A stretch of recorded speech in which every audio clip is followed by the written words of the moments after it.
This video contains topics involving assisted suicide and suicidality. If these are things you do not want to hear about, feel free to click away now. Otherwise, viewer discretion is advised. Hello, my lovely people, and welcome back to the channel. This video isn't like anything I've uploaded before. If you've watched any of the Let's Play videos that I've uploaded up to this point, then you know that I've been struggling with my health throughout the course of the last couple of weeks, and I don't know, I feel like maybe I should talk about it. So if the channel does continue to grow, because I have noticed that I have been getting kind of a steady growth on some of the videos and some subscribers. This channel's only really been active for a couple weeks now, but I figured someone's bound to be curious later on down the line if the channel continues to grow, and I can just send them this video if they're wanting to know. So I've had the misfortune of being diagnosed with quite a few conditions. Most of them are mental, as in mental health disorders. However, I do have one condition that does affect me physically as well as mentally. It is, I guess you could say it's a neurologic condition. The scientific name is see if I can say this right, myalgic encephalomyelitis. The actual easier term to use is chronic fatigue syndrome. I will be putting some things on the screen as the video goes on to read, just because I feel like I need to really drive home just how horrifically crippling this condition is. I feel like simply calling it chronic fatigue syndrome, people don't understand the gravity of it. It just sounds like, oh, sometimes I'm tired, when there's so much that goes into it. Chronic fatigue syndrome, as I said, is a condition that affects the brain, but not just affects the brain, but due to what it does to the brain, negatively affects many aspects of the body, including your adrenal and endocrine systems, meaning that it messes with your thyroid and other hormones in your brain. People who have issues with their cortisol levels are at an increased risk of being diagnosed with this condition. So someone like myself, who also has mental health disorders such as bipolar disorder, which is one of the conditions I have. I also have CPTSD and OSDD, two other trauma-based disorders. Someone who has a history of complex trauma is at an increased risk of being diagnosed with this condition, as some doctors are also of the belief that this condition is genetic or has some genetic factors, and could possibly be environmental as well. Now, the reason I say that they think is because there really isn't much known about chronic fatigue syndrome. There is no cure for the condition. It's just one of those things where once you get diagnosed, you just learn to manage it. On top of that, there's really no official way to diagnose it beyond looking at all of the symptoms and having to rule out other conditions. And because of that, there are a lot of people with CFS who deal with medical gaslighting, where they will have doctors who believe that they are faking, or that it's all psychosomatic, meaning that it's just something they're inventing in their head, or that they are convincing themselves they're sick, so the symptoms are only popping up because they're convincing themselves they're sick. A lot of people with chronic fatigue syndrome have talked about dealing with medical gaslighting. It's also pretty common for people with CFS to believe they have narcolepsy, when that's not the case. It was initially believed that I could have possibly had narcolepsy, because it's believed my grandmother may have it, and narcolepsy can be genetic. Other aspects of the condition that can negatively affect the body, you have, like I said, issues with your adrenal and endocrine system, so your thyroid can be negatively affected. I do have hypothyroidism. My thyroid is underactive. When I initially began to show symptoms of the condition, which was around almost 3 years ago, typically what causes chronic fatigue syndrome is that, aside from what I've already mentioned, it can be triggered, meaning you could go portions of your life without showing any symptoms. You simply just carry the possibility of developing it, but then something will happen that will trigger it. And for me, it's believed by myself and my nurse practitioner who diagnosed me and my psychiatrist and therapist that it was triggered due to me becoming homeless. The stress of losing my apartment and basically having to rely on family and eventually living out of a hotel, the stress of that situation ultimately caused the symptoms to appear. I started to have severe issues with fatigue, to the point that I was sleeping constantly, 12 to 15 hours a day. For a while, I thought it was just my bipolar disorder, that I was having depressive episodes, and that's what was causing me to just be fatigued constantly. Obviously, now looking back, I know better. But that was about 3 years ago when the trigger occurred that caused this condition to crop up, I guess, and it's been a bit of a downward spiral ever since. It has worsened. I apologize. I'm in the back room with my kitten.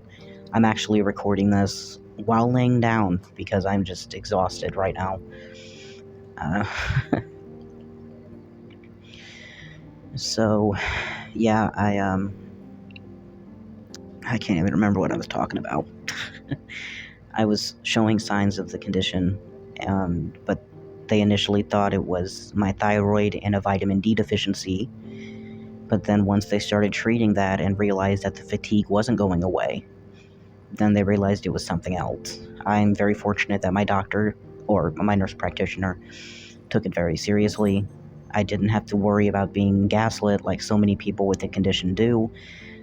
Once she realized that it wasn't something as simple as like, oh, my thyroid or the vitamin D, but was actually something a bit more serious, she began to run blood tests and everything else.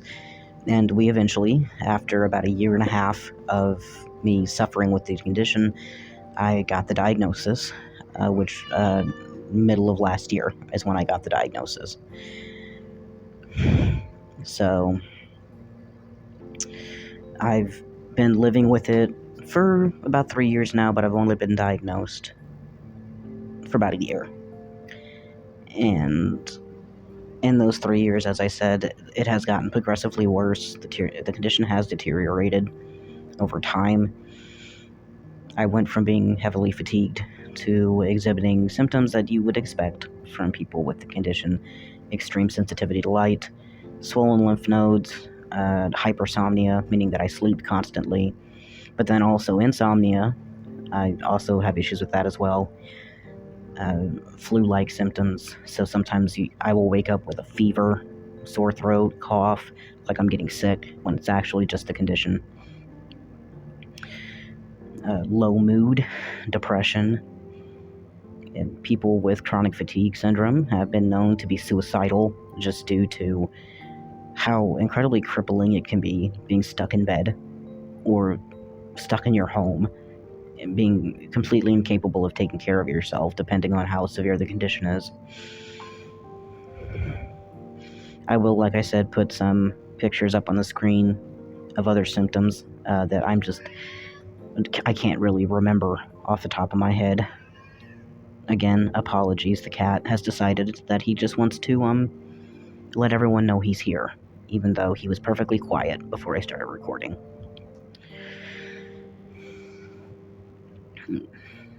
The condition is divided up into 4 different categories of mild, moderate, severe, and very severe. Moderate is when people tend to be housebound maybe 50% of the time. Severe is housebound most of the time, occasionally bedbound, and then people who deal with very severe chronic fatigue are completely bedbound. And I tend to be between probably moderate and severe, in between those two. For now, it was moderate when I was first diagnosed, but as I said, it's gotten worse. There are some days I can't leave the house. My apartment is completely dark. I don't have lights on. One of the conditions, like symptoms of the condition, is extreme light sensitivity. So on days that I'm having trouble with lights, I just literally sit in my living room. I have blackout curtains that are up, and I just kind of sit in the dark. I don't really do much.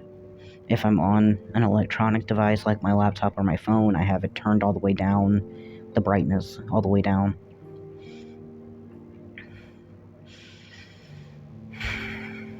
On really bad days, I am bedbound. I don't leave my bed. I sleep all day, or I just kind of curl up in my chair.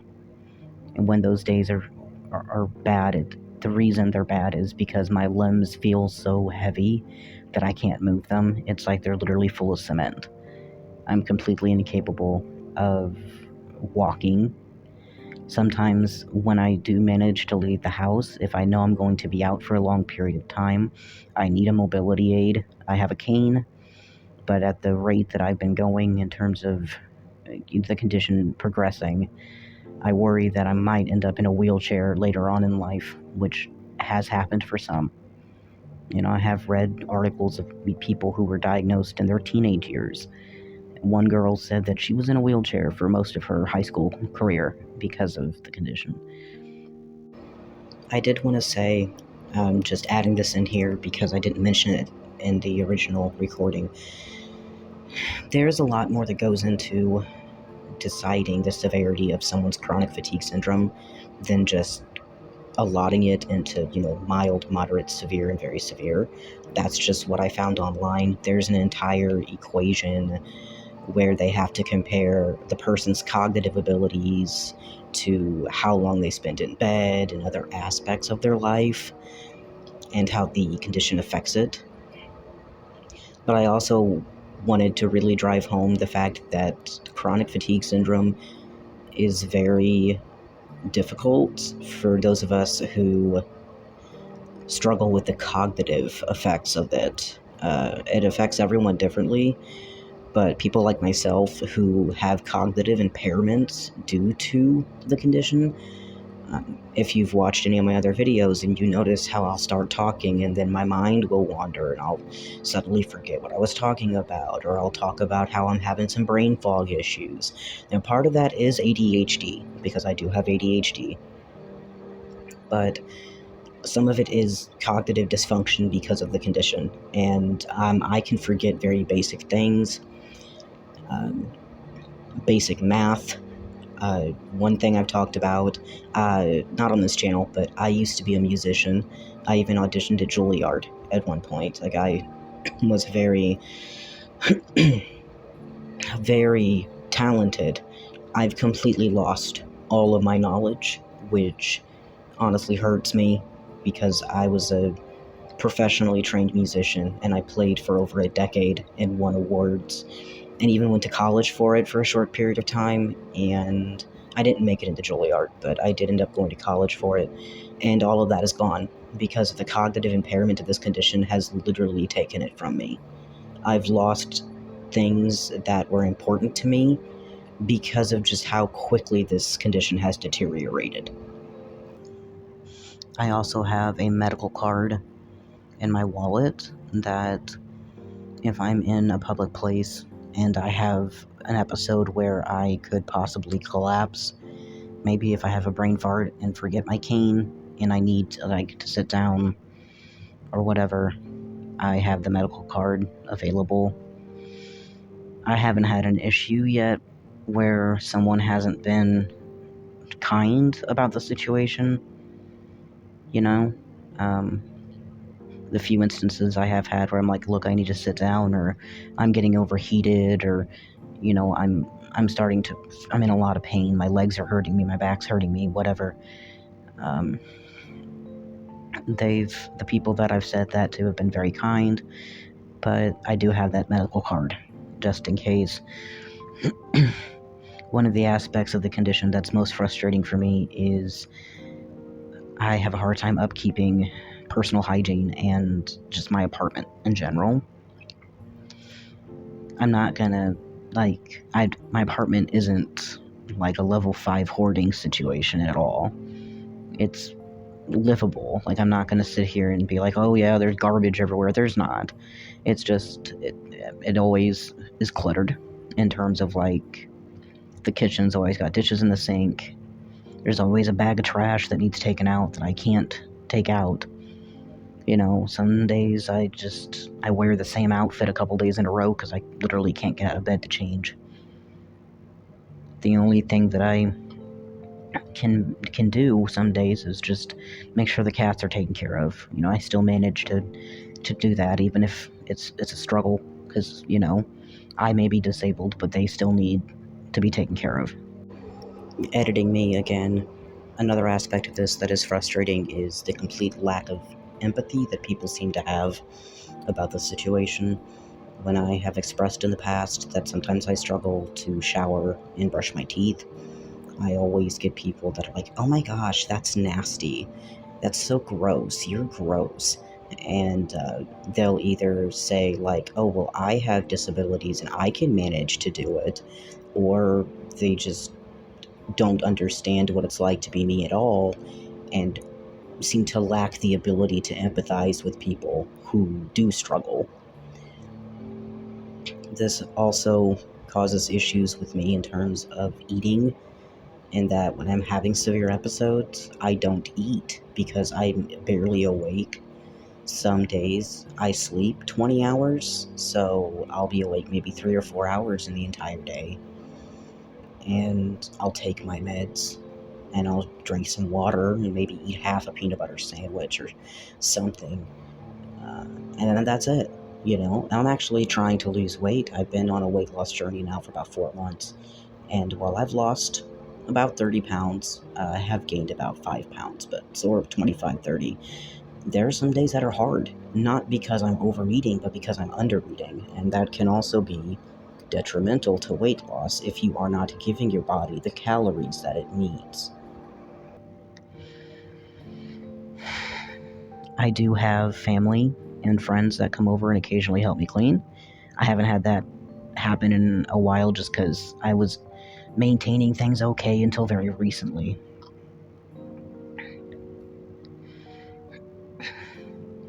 Overall, living with this condition has been absolute hell, and the fact that it's getting worse and it's progressing, it is a bit scary to think of.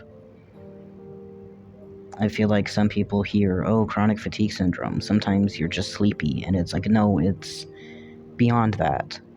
There was a story recently of a young lady out of Denmark, I believe. She was 28 years old, so she was only a couple of years younger than me, who chose assisted suicide.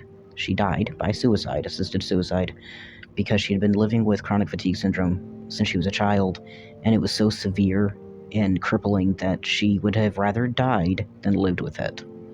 I feel like if there's a condition that is so severe for some people that assisted suicide is easier for them than living with the condition, then that's enough of a sign right there to prove that it's not fun to deal with. I'm tired all the time. There isn't a day that I feel awake. I'm always fatigued. Some days are easier than others, but some days my body aches and I can't get out of bed because my limbs feel too heavy to move, and sometimes my limbs literally will shake from the fatigue. It's horrid. I don't know how else to explain just how crippling this condition is, other than just everything I've said.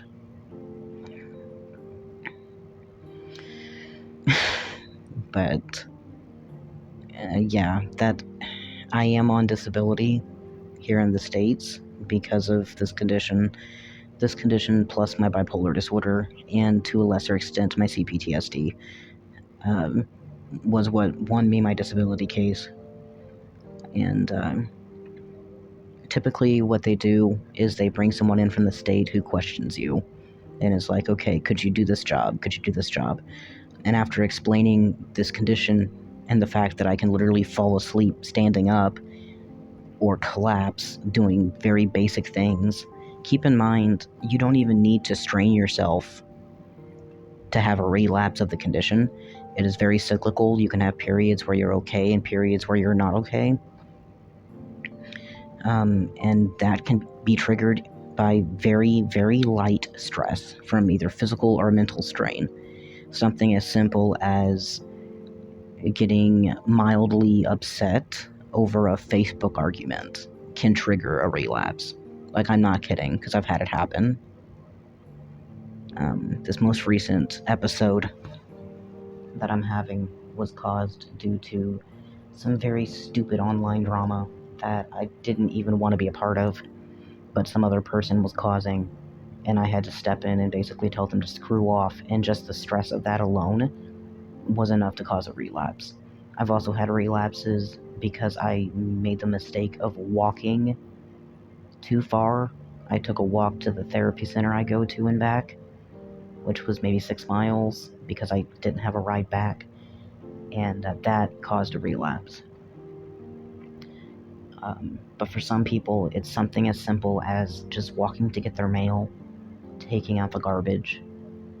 Our brains, like the switch in our brain that tells us that we're awake and alert, it does not function. It's in the off position, and it's been snapped off. Like, it's you can't flip it on. And that's just what we have to live with, basically, just for the rest of our lives. I'm not saying that there aren't people with CFS who don't eventually recover. There have been some that have. But at the rate that I'm going, the fact that the condition is deteriorating, it is getting worse and worse, and it's been doing so at a very quick rate. Keep in mind, I didn't start showing symptoms until 2021. It's 2024, and it's only gotten worse. I'm very tired. I'm just tired of being tired, you know? I think that would be the perfect title for this video. As for the channel, I'm just gonna keep doing what I'm doing, you know? But I've always been honest about my health. I have another channel where I talk about just mental health, health-related stuff. I don't really talk about that channel much here, but if that's something that interests you, it's on the screen.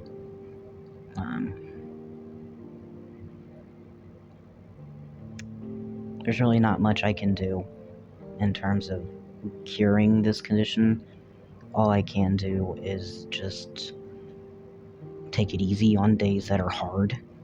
And if I have a good day, don't push myself to the point where I break down. I've had to basically accept that this is my new reality and no longer fight it, and just be like, okay, this is my life. I can either accept it and live as full and happy of a life as I can with it, or I can keep pushing myself and just spend the rest of my life in bed because I don't want to accept my reality. And I would much rather just accept how things are, honestly.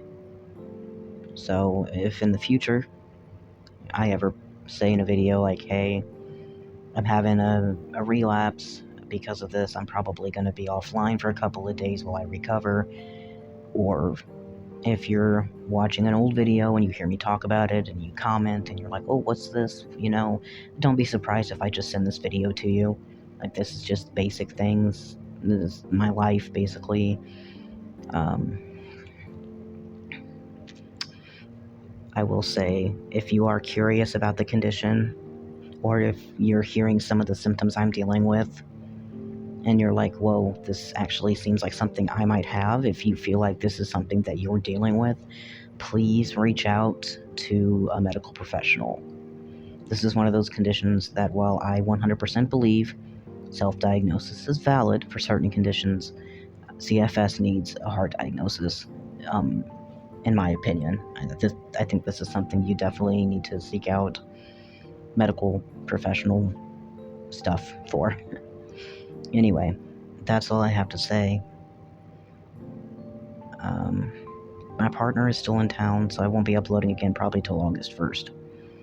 But, thank you guys for watching, and I'll see you next time.